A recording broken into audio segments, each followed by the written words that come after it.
Welcome everyone to another episode of I'm Just Saying. I'm your host at Shelly D with my co-host at Dad Starts. How you doing today at Dad Starts? I'm doing good. How you doing, Shelly? I'm doing amazing. Today we have a great topic. Yes. I think that our audience is going to definitely enjoy hearing the difference between verbal abuse or tough love. Now let me start off by saying that this is a very, very sensitive topic. It's also controversial. A lot of people see it, have a different perspective on this topic. Some people may feel like they are not being verbally abusive, that they are showing tough love, but today at Dad Starts and myself is going to help you distinguish the difference between the two so you won't have any confusion, because we all know that verbal abuse is something toxic. It's something that we don't want to engage in. That's something that I just feel no one should be participating in. No one should be using verbal abuse, whether they thinking they're helping someone or not. But tough love is a method that we can all use that will definitely help and support others. So let's jump right in. Let's go. So, again, the definition of verbal abuse, and I'm going to read it for you because it has a lot of key points in it that I think we have to really listen to. We talked about hearing and listening before on I'm Just Saying. So I want you to really listen to this definition so you can kind of see how it goes left really quickly. So verbal abuse is an attack. It's a verbal assault. And what it does, it comes to forcefully criticize a person by insulting them, denouncing them.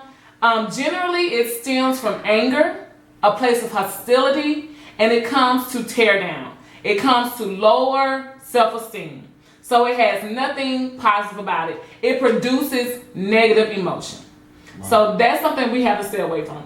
Wow. Like the whole definition is just bad. Like there's nothing good coming out of that definition. Right. Some of the traits of verbal abuse, meaning again, it's negative. It produces a negative emotion. It's insulting. One word that I looked up and I researched that comes from being verbally abusive is resentment. Okay. Man, how often do you hear that word? That's a very strong word. Yes, it is.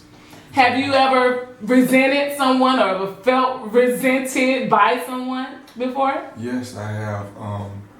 Being on the other side of it, you're frustrated, you're mad, and you're angered by another person's actions, and sometimes you may be justified, but it's still a way that you have to express your concern or your disagreement or your emotion. That doesn't tear down, because tearing down don't really help you. It doesn't help at all. It just makes it worse when someone hears it, and they can't perform immediately after. As if you said something negative to them. Right, so true. the complete opposite, or just walk away from the whole project altogether. So, yeah. Right. So it's no benefit to the person. It's no benefit to either party involved, actually. Right. Like a person who's verbally abusive think that they may be helping when really you have defeated the entire motive of whatever that person is trying to accomplish. Yes, I agree. Because of the negativity, because of the tearing down. Also, it's a form of destructive communication. We like to talk here on I'm Just Saying about, effective communication. Right. Being verbally abusive is just destructive. It does not add any benefit to either party in either way. Okay. And so, again, some of those traits are just being harmful with your words to other people, being negative, coming from a place of anger and frustration and hostility. Right. When you're just denouncing and insulting someone, criticizing them, lowering their self-esteem, like that's not a character trait that we want to possess. And that's not one that anybody should want to possess. Now, like I always just say, I'm unapologetic about some of the things that we talk about here because these are some controversial topics. We want to confront them. We want to assist in you getting out of that behavior. So if this is you and you just heard the definition, you found that, you know what, maybe I am the verbal abuser. Let's change today. Let's start by that. There are some ways you can begin to change that behavior, okay? Right. So you can identify if you relate to any of these things, and we're not here to judge anyone because I'm sure I probably have been verbally abusive in my time. Like, I'm the first person to raise my hand when I'm faced with a confrontation and it doesn't feel good, especially if my back's against the wall. You know, you feel like you're in a corner, you want to come out fighting. So we can say words that we don't mean, but what we have to remember about words is that they can't be taken back.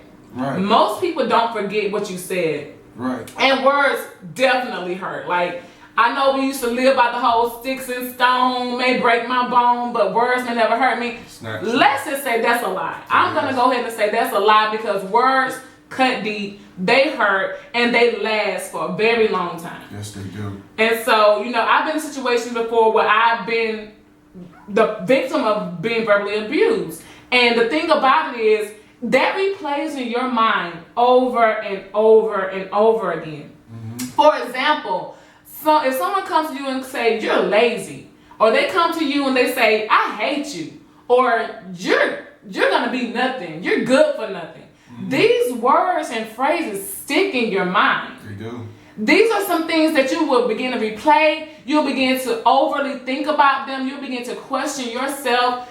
Am I lazy?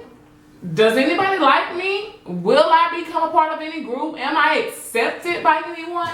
You know, you just begin to, in your mind, mm-hmm. because these comments that are not true mm-hmm. just begin to linger. Right. And so, again, if you find yourself being that verbally abusive person, you know, today is the day that we want to evoke change. Today is the day that we want you to accept that and admit that. Again, no judgment.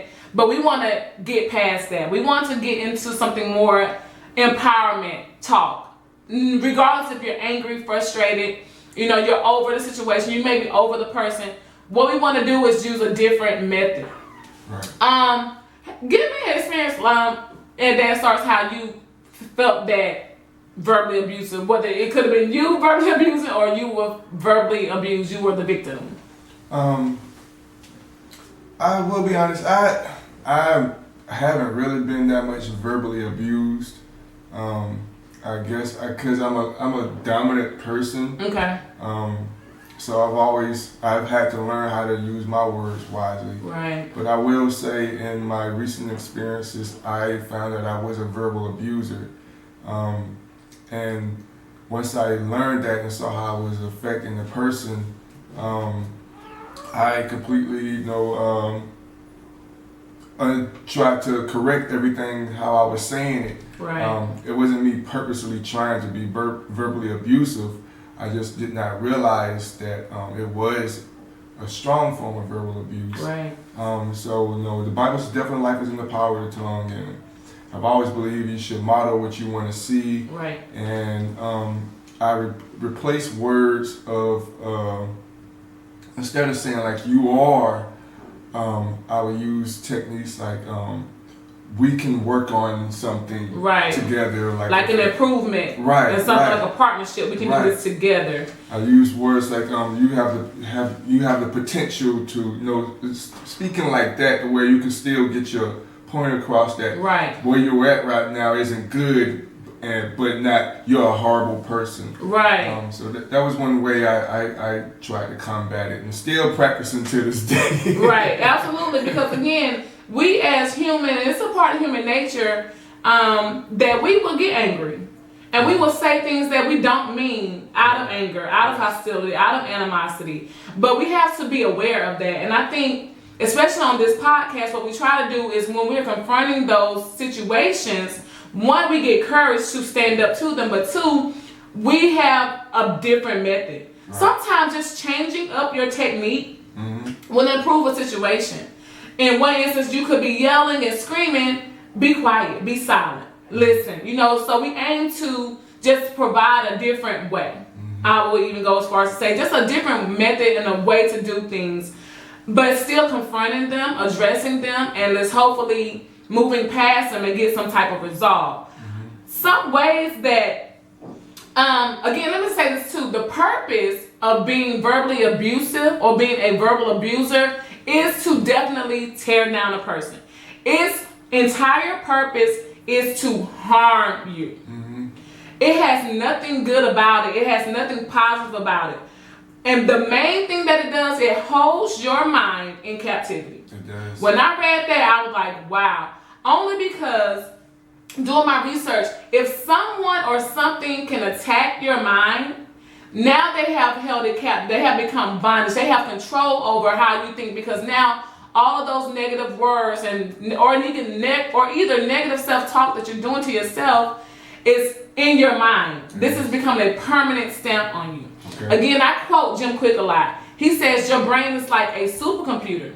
Okay. Whatever talk that you give yourself, negative or positive self-talk, that's what your brain will program. Wow. So if someone is being verbally abusive, or either you're being verbally abusive to yourself and you're just having that negative self-talk, you are programming your brain to think that all the time. Wow. This stuff is going to come out in your behaviors. It's going to come out in how you treat people. It's going to come out in your character, because now you have programmed your mind to act this way, to behave in this manner.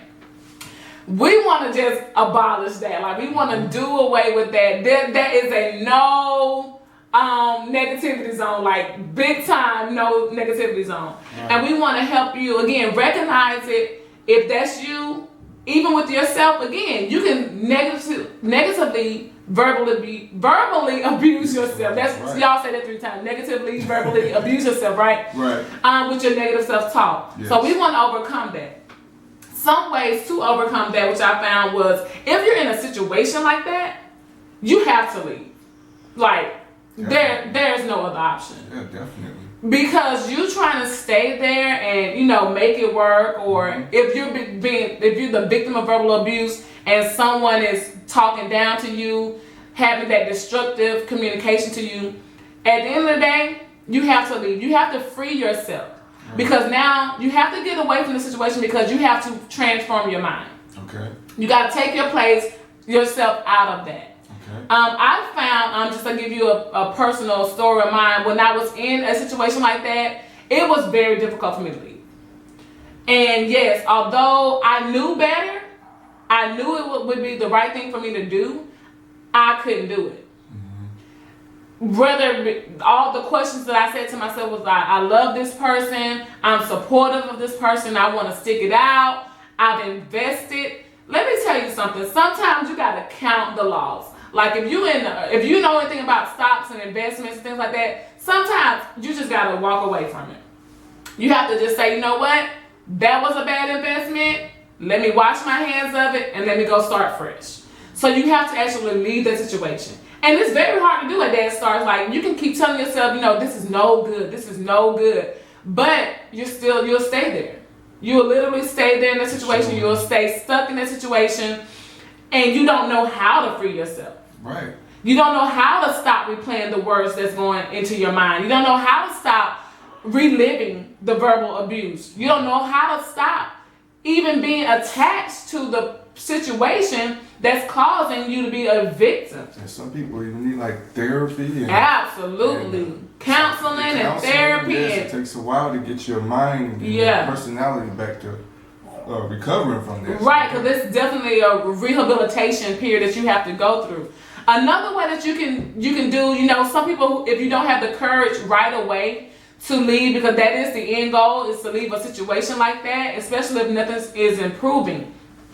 You want to counteract negative thoughts. Mm-hmm. And how you do that is to start with your positive affirmations. We speak very highly of positive affirmations, positive self-talk. If you got to get in the mirror and say, I am, I can do this, I'm better than this, I'm not a victim, I'm a victor, I will come out of this on top, I am great. If you have to sit there and empower yourself and encourage yourself to get you to the point that if you do need to leave a situation like that, you can leave, or you won't allow the verbal abuse to take root in your mind. Okay. Right. And so those are some ways that how you can identify if you are a victim of verbal abuse or if you are a verbal abuser, and begin to notice and become aware of how toxic that is for anybody, even for the abuser. Right. It doesn't even help the abuser. Right.